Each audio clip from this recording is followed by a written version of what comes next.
Hello students, welcome back in the next part of for expressing the future. So today we will discuss on the topic of present continuous with the future meaning. So today we will present continuous with a future meaning, यानी कि present continuous के साथ में future meaning, जिसमें कि future meaning का मतलब निकलता हो. तो प्रेजेंट कंटिन्यूअस किस तरह से, how present continuous represent future, किस तरह से वो प्रेजेंट कंटिन्यूअस दर्शाता है फ्यूचर को. तो let us find out. Present continuous tends to express future actions that has already been made in the form of arrangement or decisions. तो यहाँ पे किस तरह से how the present continuous tense that are used to denoting future meaning, जिससे कि future भविष्य future का मतलब बन के आता, उभर के आता है प्रेजेंट कंटिन्यूअस टेंस से. किस तरह से होता है? तो present continuous tense to express future action, यानी कि फ्यूचर एक्शन को दर्शाता है प्रेजेंट कंटिन्यूअस टेंस. कैसे? That has already been made, जो कि पहले से ही उसको बना दिया गया होता है. किस तरह से? In the form of arrangement और डिसीजन, यानी कि अरेंजमेंट और डिसीजन के रूप में. Now let us understand through some examples. I am leaving this office next month. See here next month is already mentioned. It is telling about the some extents future, यानी कि कुछ हद तक future के विषय में बता दिया गया नेक्स्ट मंथ.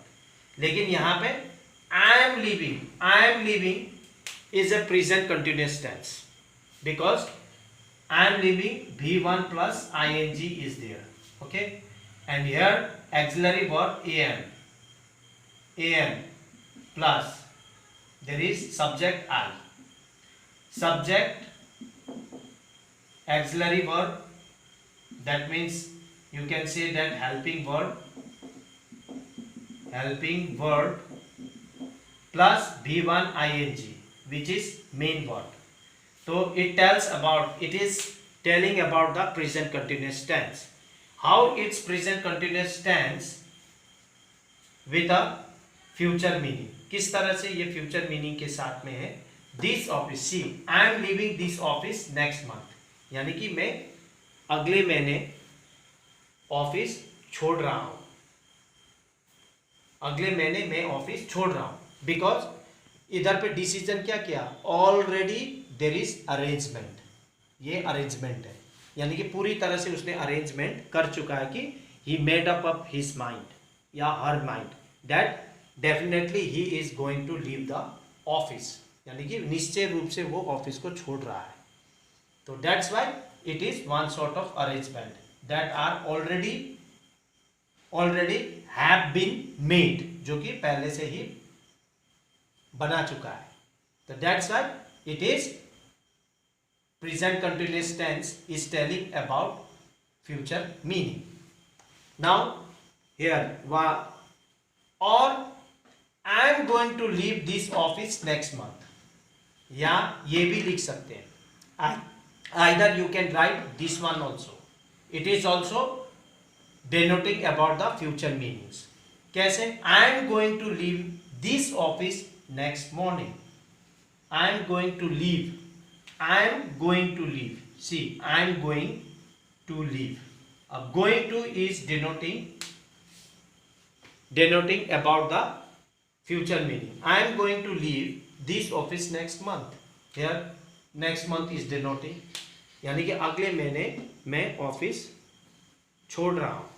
अगले महीने ऑफिस छोड़ रहा. इफ वी आर यूजिंग, अगर हम लोग कर रहे हैं गोइंग टू यूज, देन क्या होता है कि डिसीजन लिया गया है, decision but there may not be any arrangement, यानी कि उसने माइंड डिसीजन लिया है लेकिन पूरी तरह से नहीं लिया है कि वो नेक्स्ट मंथ उसने इरादा किया है कि वो छोड़ने वाला है, लेकिन उसमें पूरी तरह से अरेंजमेंट, इसको हम लोग पूरी तरह से उसने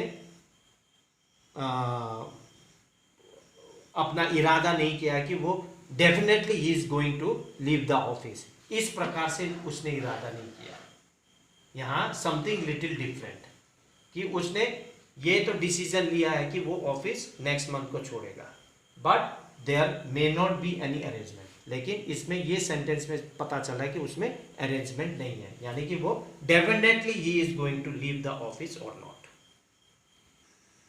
okay, we have another topic, that simple present with a future meaning. Simple present with a future meaning, simple present भी के साथ भी फ्यूचर मीनिंग। फ्यूचर मतलब है, कैसे है? Simple present tense is often used to express future events fixed by the calendar or a official time. See, the calendar and official time should be there, जिसमें कि कैलेंडर और official time कोई भी future events, जो future events में होने वाला है, यानी कि फ्यूचर समारोह बोल सकते हो या कुछ इवेंट्स होने वाला है भविष्य में, वो चीज़ the calendar and official time, ये जो कि पहले से ही फिक्स किया गया है, तो ऐसे उसमें सिंपल प्रेजेंट टेंस जो कि रिप्रेजेंट करता है फ्यूचर मीनिंग को। तो just have a look on some of the example.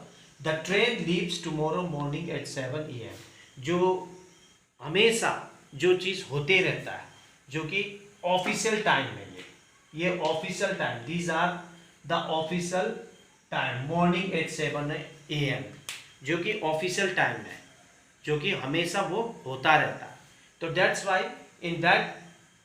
in that conditions the train leaves, they see the train leaves, that means simple present tense, simple present tense, ये simple present tense है, it's a simple present tense। the train leaves, leaves means V5, train is a, the train is a subject and V5 is there, that's why it means that it is a simple present tense। तो simple present tense, the train leaves tomorrow morning at 7 AM, यानी कि tomorrow से कैसे मालूम चलता है? Tomorrow morning इससे future को भी डिनोट्स करता है, तो that's why the train leaves tomorrow morning at 7 AM, यानी कि 7 बजे सुबह, कल के 7 बजे सुबह ट्रेन स्टेशन से चलती है। अब second one, the schools assembly begins next Tuesday, here also the schools assembly begins, V5, it's a V5, and the schools assembly, it means subject, all subject plus V5, it means that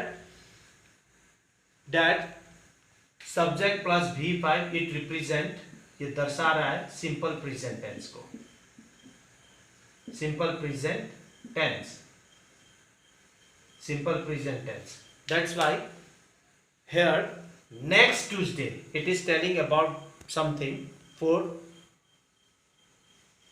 upcoming Tuesday, upcoming Tuesday के बारे में बोल रहा है, so that's why because of these also which is already has mentioned and already it is fixed because of by the an office time, oh sorry not office time, by the calendar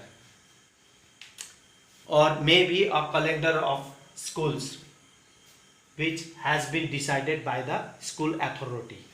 The school's assembly begins next Tuesday. So that's why this sentence is also for the meaning of future meaning.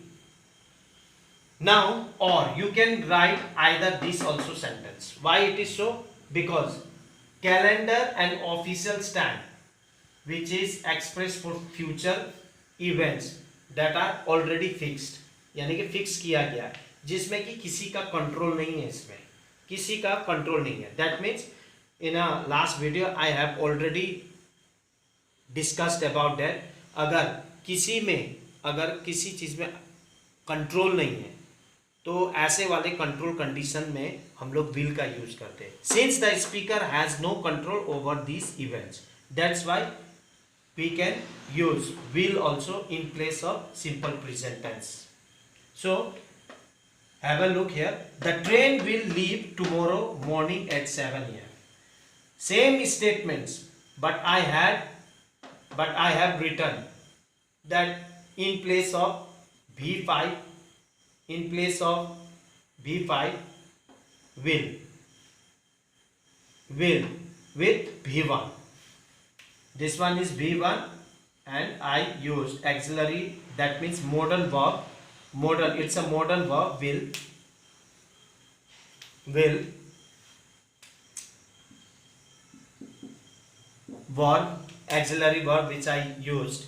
The train will leave tomorrow morning at 7 a.m. That means कल सुबह 7 बजे train station से निकलेगी. The school's assembly will begin next Tuesday. यानी कि next Tuesday में school assembly शुरू होगी. So that's why it is denoting directly to the futures also. When if the conditions is not control over these events. Now to the next topic, future continuous. For the future continuous we have to remember these formulas in this form. Will be plus ing form of verb. How this form that we are going to use, हम लोग किस तरह से इसको use करेंगे. At first in two ways, दो तरीके से. First, just see the statements, what the statement is saying. To express an action which will be in progress at a given moment in the future. यानी कि हम लोग को ये लिखना है, this formulas when to write future continuous tense. To express an action which will be in progress. उस action को हम लोग को लिखना है जो कि प्रोग्रेस में, जो फ्यूचर में चल रहा है. एट अ गिवन मोमेंट, वो भविष्य के क्षण में जो कि एक्शन प्रोग्रेस में है. At that time we have to use future continuous. Just see one of the example related with this statement. We will be celebrating your birthday at this time next Monday. यानी कि वो moment को महसूस कर रहे उस समय, at this time, और ये भविष्य में वो करने वाले इनके. We will be celebrating your birthday, हम लोग बर्थडे मना रहे होंगे. at this time, इस समय, next Monday, यानी कि नेक्स्ट मंडे को इस समय हम लोग बर्थडे मना रहे होंगे. So that's why it is at a given moment in the future which is progress. Now to the next one. To express an action that is fairly certain to happen in the future. Fairly यानी कि पूरी तरह से, जो कि future में वो निश्चय ही होने वाला है. तो such type of actions I have written in the sentences. How to identify? See, we will be shifting to our new house next week. यानी कि नेक्स्ट वीक को हम लोग शिफ्ट, नए घर में शिफ्ट हो रहे होंगे, जो कि definitely it's going to be happen in future. Now future perfect tense. So for the future perfect tense we have to write in this form. Will have with subject, will have subject plus will have plus V3. We have to write in that form. So to express an actions completed before a given future moment. हम लोग को कब लिखना है, कब ये लिखते हैं? टू एक्सप्रेस, जब हम लोग दर्शाते हैं, एक्सप्रेस करते हैं, स्पष्ट करते हैं क्या, वो एक्शन को. An action completed before A given future movement, यानी कि जो एक्शन गिवन फ्यूचर मूवमेंट, यानी कि जो एक्शन फ्यूचर मूवमेंट में होने के टाइम पहले ही फ्यूचर में क्या हो जाना, खत्म हो जाना, फ्यूचर में खत्म हो जाना. फ्यूचर मूवमेंट यानी कि फ्यूचर के क्षण में वो खत्म हो जाना. कैसे? For example, when you reach home, यहाँ पे जब व्हेन यू रीच होम, जब आप घर, when you reach home your father will already have left for office. यहाँ पे क्या बोल रहा है? व्हेन यू रीच होम, जब आप घर पहुँचते हैं तो आपके पिताजी या आपके डैड पहले ही ऑफिस को चले जा चुके होंगे। इट मीन्स दैट कि something is already have done, कुछ चीज हो गया है। क्या चीज? कि पापा, your when you reach home your father, that means पापा, your father will already have left for office, यानी कि आपके पापा चले जा चुके होंगे, पहले ही चले जा चुके होंगे। जब आप घर पहुंचती हो तो आपके पापा पहले जा चुके होंगे। तो दैट मीन्स क्या होता है कि इसका मतलब जब आप घर पहुंचेंगे तो आपके पापा चले जा चुके होंगे। That's why in a future something is already have done. तो in that respect also we use future perfect tense. Now future perfect continuous tense. For future perfect continuous tense we have to write in this form. Subject will have been plus ing form of the word. That means B5. Meenu will have been studying for 2 hours. Here is limit durations. आपका यहाँ पे durations दिया गया है कि future perfect continuous, यानी कि काम खत्म होकर भी फ्यूचर में वो कुछ समय तक वो चल रहा है, यानी कि कुछ समय तक वो काम खत्म होने के बावजूद भी वो चीज़ चल रहा है। तो that's why in that sense also future perfect continuous tense is written, लिखा जाता है। तो that's why Meenu will have been studying for 2 hours. Meenu 2 घंटे से पढ़ रही होगी, यानी कि 2 घंटे से वो पढ़ रही होगी। That means it is telling about the future and पढ़ रही होगी। इट मीन्स 2 घंटे से पढ़ रही होगी और आगे भी वो पढ़ रही है या होगी, you can say that. So it means that there is time, duration of time always is given there.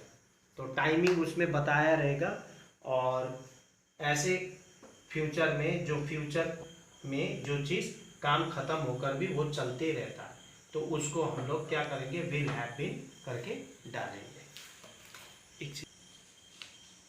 I hope that you understood whatever I have taught you recently.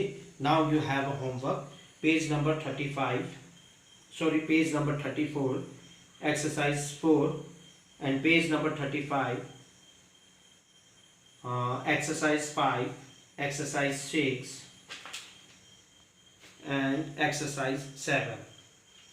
These are the homework for you all. I hope that you understood. See you in the next video. Till then, goodbye and take care.